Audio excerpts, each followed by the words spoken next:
next segment do you want to go to? Um, Let me see here because we're definitely running long on time here because we're Yeah, already 2 hours and 10 minutes in. yeah, that RCS stream took a Well, long time. you had a lot to uncover, so Yeah, I mean I don't blame you for going on. yeah, it was a lot more than what we expected.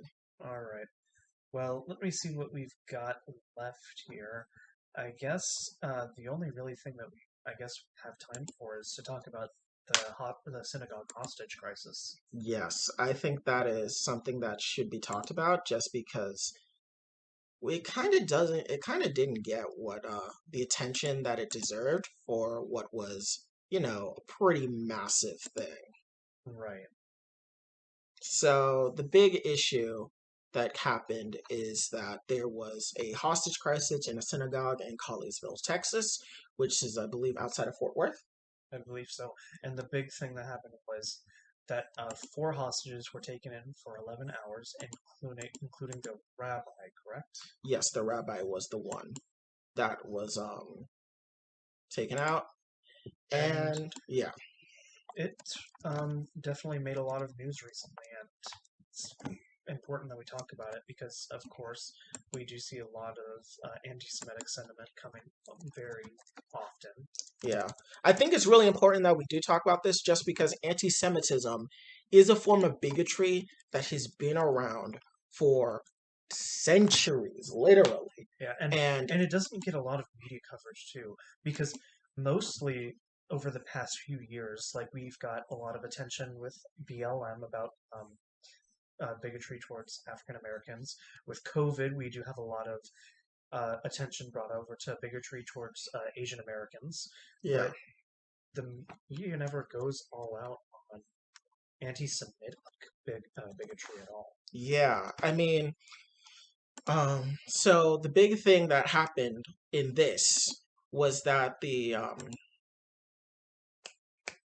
name, the God, the terrorist was a British national with Pakistani origins who came on a travel visa to America because he basically believed in the JQ, Yeah. the Jewish question, and he believed that that would help him get another terrorist, a woman that is currently serving an 87-year sentence for attacking a U.S. official in Afghanistan, would get her free because he was under the impression that, you know, So, from the details that have been ungathered, pretty much what was assumed was that the terrorist uh, pretty much went to the synagogue in hopes of getting the fellow terrorist released from prison. yes. And the big thing is that it's because there's been a lot of rhetoric about how the Jews control the world type thing. It's like a very much it's the JQ. And if you don't know what the JQ is, it's the Jewish question. It's literally, oh my God, like the Jews control the world and it's so terrible and the Jews are ruining the world and all this different shit. It's a tale as old as time. It's not true. It never has been true and it's just a crock of shit. But it does lead to a lot of terrible things, like the Holocaust. Yes. And so this is just another extension of it. But I think the thing that was really, in my opinion, despicable was the reluctance to call this an anti Semitic terrorist attack by President Biden, by Greg Abbott, by the White House press secretary, by the BBC, and other mainstream media outlets when it was a developing story. I guarantee you, if this happened in a church, or I'm going to be perfectly honest with you, even if this happened in a mosque, people would rightfully recognize it as a terrorist attack. Yeah. I mean, let's be honest here. When the Christchurch shooting happened all the way in Australia, people still called it a terrorist attack, rightfully so. But they didn't call this a terrorist attack, and I think that's just because of the underlying anti-Semitic sentiment that has existed within this country for, I mean, since its inception, because anti-Semitism is something that is rampant across the planet. Yeah. It's one of the oldest forms of racial/cultural bigotry. Exactly, yeah. They are constantly scapegoated at every turn. And the things that they get accused of are things that usually were they were put in because of bigotry, Yeah. such as, Jews in banks. That's because Jews were put to be in banks because usury was considered a sin. That's something Christians couldn't do, and so it was seen as demeaning. And so that's why Jews were put in there. But then with the advent of capitalism, banks became more prominent and more important, and since that was something that Jews had already been forced into, they just continued to work there, and then it turned into a bad thing. Same thing with movies. Originally, Thomas Edison had the rights to filming and all that stuff, and he was very anti-Semitic, so he was very, very aggressive with his lawsuits against them. So they fled to the West Coast and set up their own filming companies, and then it became big. And then, since they were out there and they ended up having families and they had friends that were probably Jewish as well, they started all getting big together because it was a burgeoning industry. And now it's considered a bad thing, Yeah. Like which is really the stupid. the unfortunate part is, like we've been saying, is that anti-Semitism gets no attention in the public eye. Yeah. Like, Like, we talk about how Nazis are bad, but we don't really talk about the fact that Nazis are bad because they are bigoted, not just against the minority groups that we normally think of, but because they're also very anti Semitic.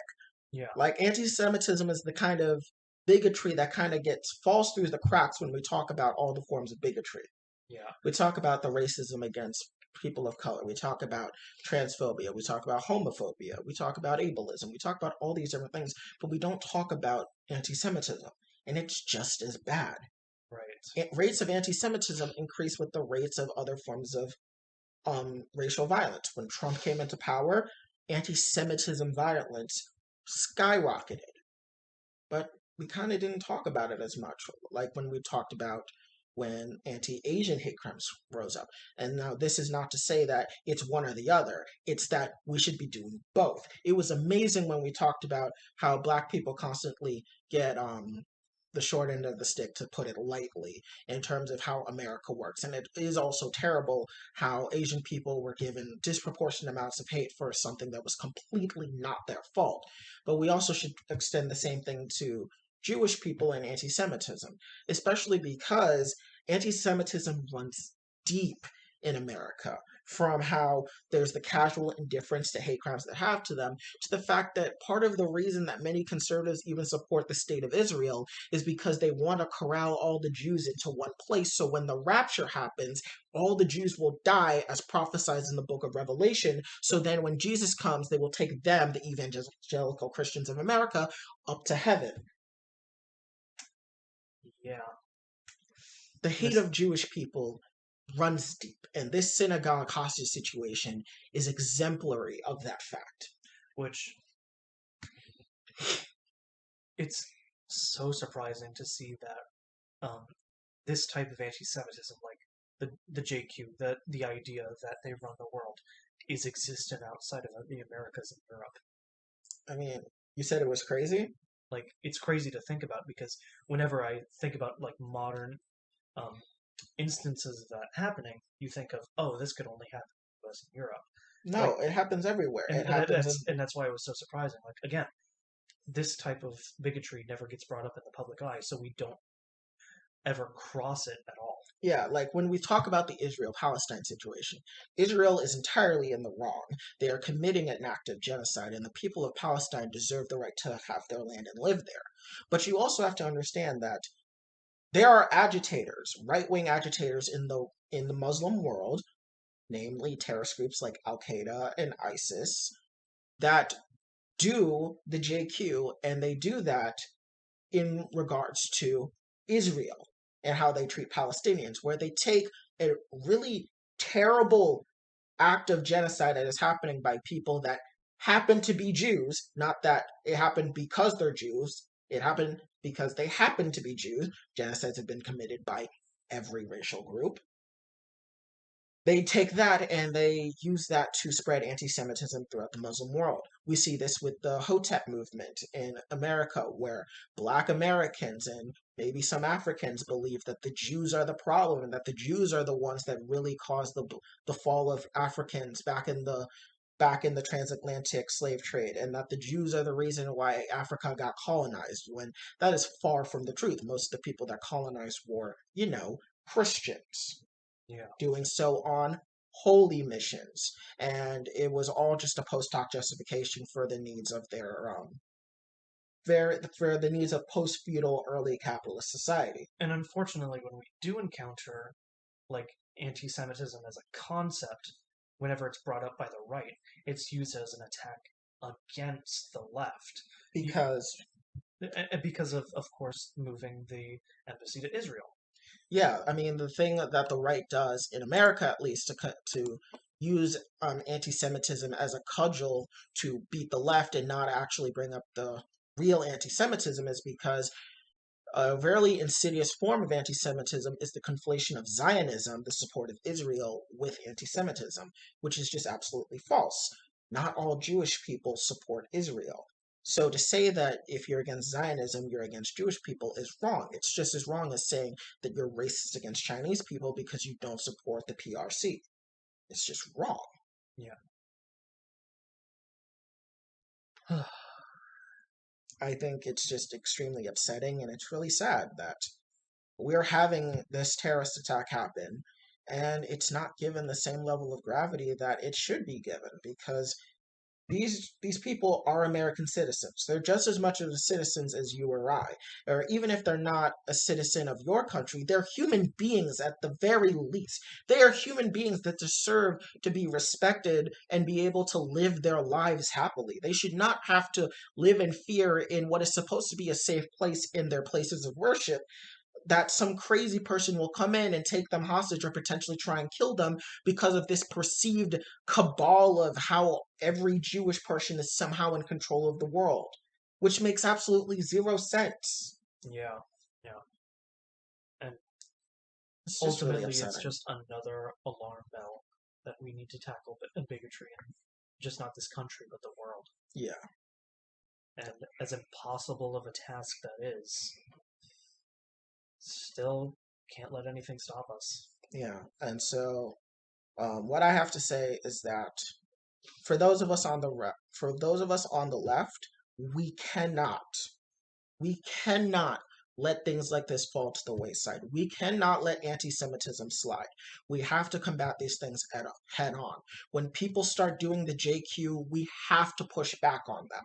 We have to really push back against this rhetoric because it's so pervasive. When people talk about or imply that Jews control the world, we need to fight against it.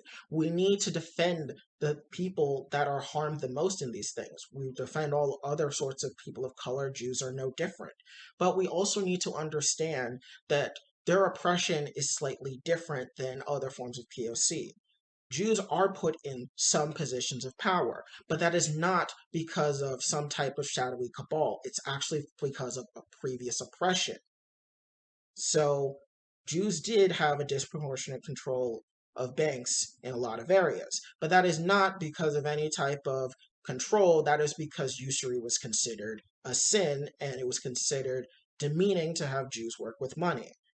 Jews have work in the film industry. That's because Thomas Edison is an anti-Semitic asshole that forced them away from the East Coast to the West Coast, and it caused them to, innovate themselves and end up creating a new industry. Yeah. So that's what I have to say. Yeah. I think that just pretty much wraps up everything we got to say. Yeah.